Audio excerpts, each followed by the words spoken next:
श्रीगुरुभ्यो नमः। हरि ओम। श्रीमहागणाधिपतये नमः। श्रीमहासरस्वत्यै नमः। श्रीगुरुभ्यो नमः। हरि ओम। यत्कर्ता जगतां भर्ता संहर्ता महसां निधिः प्रणमामि तमादित्यम् బహిరంతస్తమోపహం. 2026 సంవత్సరం జూలై నెల 3వ రాశి మిథున రాశి. ఈ మిథున రాశి ఎట్లా ఉందో తెలుసుకుందాం. ఈ మిథున రాశి చెప్పాలంటే మేషం వృషభం కంటే మిథున రాశి చాలా బాగుంది. కుజుడు ఏకాదశిలో ఉన్నారు, బుధ గురువులు తృతీయంలో ఉన్నారు, శుక్రకేతువులు తృతీయంలో ఉన్నారు. ద్వితీయం ధనవాగ్విత్తం. ద్వితీయంలో ఉన్న బుధ గురువులు ధనాన్ని ఇస్తారు. ఏకాదశంలో స్వక్షేత్రంలో మేషంలో ఉన్నటువంటి కుజుడు భూమి పుత్రో యమశ్చ సహారి. కుజుడు వల్ల ఇళ్ళు, స్థలాలు, పొలాలు, అపార్ట్మెంట్ ఇట్లాంటివి కొనుక్కోవడానికి మంచి అవకాశం ఉంది.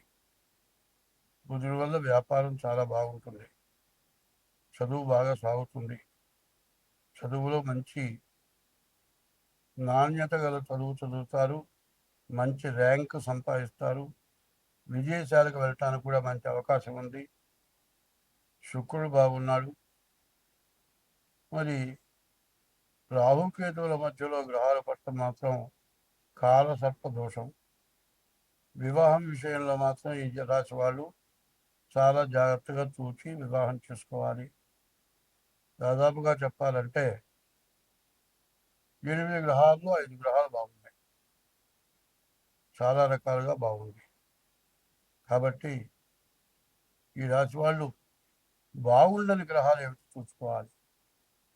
బాగుండని గ్రహాల్లో రాహువు, శని, రవి, ఈ గ్రహాలు పూర్తిగా బాగాలేవు. అయితే రాహువు, శని, రవి 3 కూడా పాపగ్రహాలే. శుభగ్రహాలు 5 బాగున్నా 4 బాగున్నా కూడా ఒక్క 3 పాపగ్రహాల వల్ల చాలా ఇబ్బంది కలుగుతుంది. వరంగల వాడు ఒక్కడు మామూలు సామాన్యమైన మనుషులను 20 మందిని కొడతాడు. అట్లాగే పాపగ్రహాల యొక్క స్వభావం, బలం ఉన్న వారికి మూర్ఘత్వం ఉంటుంది. ఎంతమందినైనా కొడతానంటాడు. మామూలుగా కొడితే పర్వాలే, ఒక దెబ్బకే చచ్చిపోతాడు మనిషి. అదేంటంటే చచ్చిపోతాడని కొట్టలేదంటాడు. ఎప్పుడు కూడా ఎంత ఆగ్రహం వచ్చినా, ఎంత శత్రుత్వం ఉన్నా ఒక మనిషిని కొట్టడానికి ప్రయత్నం చేయకూడదు, ఒక జీవరాశిని కొట్టడానికి ప్రయత్నం చేయకూడదు. ఎప్పుడు కూడా మన హిందూ ధర్మం యొక్క లక్షణం ఏంటంటే దేహో దేవాలయ ప్రోక్తో జీవో దేహస్థనాతన. ఈ లోపల శరీరంలో ఉన్నటువంటి జీవుడే దేవుట. కాబట్టి 84 లక్షల జీవరాశుల్లో కూడా దైవం ఉన్నాడని చెప్తారు. కాబట్టి మనకు అపకారం చేసినా తిరిగి వాళ్ళకి అపకారం చేయకూడదు. మంచి జ్ఞానం వచ్చేట్టుగా మంచిగా వాళ్ళకి చెప్పటం మంచిది. అట్లా చెప్పినందువల్ల 10 మంది మంచివాళ్ళను బాగు చేయడం కంటే ఒక్క చెడ్డవాడిని బాగు చేయడం చాలా గొప్పడ.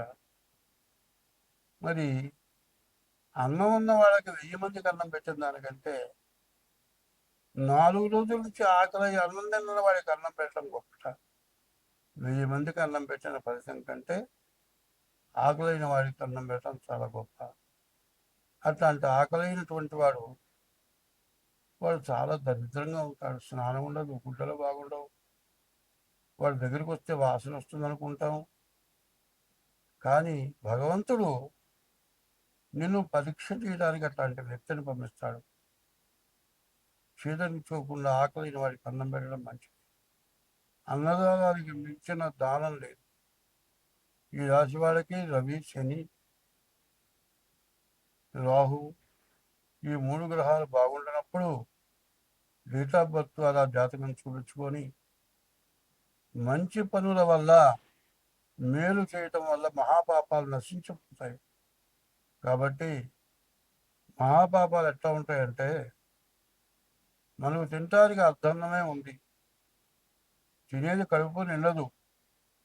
4 రోజుల నుంచి అన్నం లేని వాడికి పెట్టి మనం 2 రోజులు ఉండగలం. అటువంటి దానం చాలా విశేషమైనది. అన్నదానాన్ని ఏ దానాన్నైనా కానీ పాత్ర ఎరిగి దానం చేయమన్నారు. అవసరమైన వాళ్ళకి తగిన దానం చేయమన్నారు. ఇట్లా చేయడం చాలా మంచిది. ఈ మిథున రాశి వాళ్ళకి చెప్పాలంటే దాదాపు చాలా బాగుంది. కొద్ది రాహువు, శని, రవి 3 గ్రహాలు బాగాలేదు. కాక డేట్ ఆఫ్ బర్త్ ద్వారా కూడా మీరు జాతకం చూపించుకుంటే అన్ని విధాలా బాగుంటుంది. స్వస్తి.